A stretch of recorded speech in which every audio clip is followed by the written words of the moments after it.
What's going on, world? It's your boy Braden Hines, and I'm rocking with my girl Angie, and this is the Angielala Experience. Enjoy.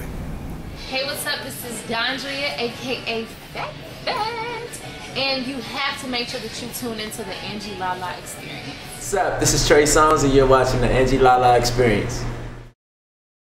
This is Angie of the AngielalaExperience.com, and today I'm with R&B superstar Trey Songz. What's up? His new album, Passion, Pain, and Pleasure, is in stores now and is currently the #1 R&B album on the charts. Ow. How you doing today? I'm good, man. What's up? All right. Since, you know, Passion, Pain, and Pleasure is the #1 R&B album in the country, what do you think, what elements do you think touch people this time around? I think it's, you know, coming off the success already, I think it's a lot of people that are just really catching on, of course, but I think some of the elements of the music that are capturing people with this album is, you know, the core, the R&B within the album. I think we go back on this album to a lot of the soul that was felt on the first album, and a lot of the commercialism from Ready and the sound of Anticipation, the mixtape, and kind of meshed them together well. Yeah, it blend out. I love it. It's amazing. Know you're tired of the usual. I'm so excited about this tour in November with Usher. I love Usher. So I want to know, like, you've been on tour with Jay-Z, had your own tour. What makes this tour different, you know, and what do you think it'll do for your career? Well, you know, every tour I've been on this year, and this will be my third tour within this year alone, is they've had different dynamics. You know, the Jay-Z tour, him being Jay-Z, you know, it being a very different crowd, a hip-hop crowd, a diverse crowd. Me opening up for that and being, you know, he very seldom takes R&B acts out, so I think that was eye-opening and an experience. Like, whereas though, you know, Jay-Z, the king of hip-hop, basically gives me stamp of approval as a performer and as an artist. You know, my own tour was very much intimate and personal with my fans, and, you know, 3,000 to 7,000 people a night. And just taking that experience and watching the way he controls the audience and the way he controls his fans on stage, and you know, applying that to my show. And with the Usher show, you know, Usher right now, I believe, is definitely at iconic status.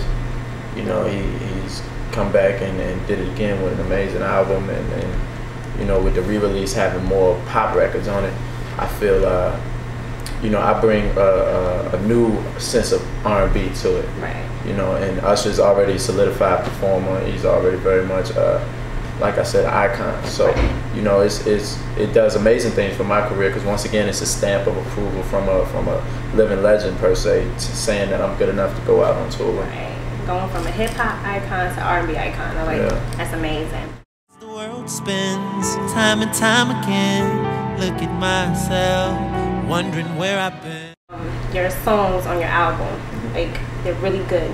But I want to know what songs right now that aren't on your CD, like on your iPod, or to define your moment at this time. 3 songs. 3 songs that define in my life right now. Yeah. More Money, More Problems. One of them. What's another one? Trying to think that describe my life right now. Right at this moment. A song on my album that I would say is The Pain Interlude. Can't be on your album. That describes me most. I don't. Other people's music don't really describe my life right now. Okay. I'm thinking though. Those are 2. We might have to come back to it. It's cool. It's cool. It's cool. Look what this girl did to me. My show and my website, we discuss love, sex, and relationship topics. And one topic that comes on heavy is the whole double standards between men and women in relationships. So I want you to explain to me, like, help the women understand, how can a woman cheat once in a relationship and the man's ready to leave, but if the man cheats multiple times, the woman's just up and ready to forgive? Well, the double standards between men and women in life basically are preset historically, you know what I mean? And I think we're kind of shedding ourselves of them as we grow as a culture, as a species. And you know, I think the double standards in relationships are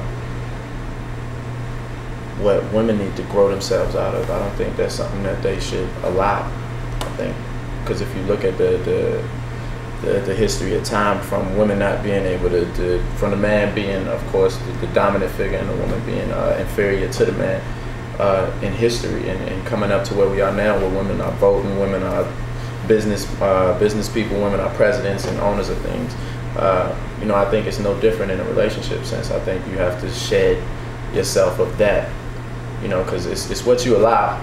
Right, I understand. And if that's being allowed worldwide, then it's going to continue to be the double standard. So each woman makes that choice in her relationship. I think that's a case by case situation. Gotcha.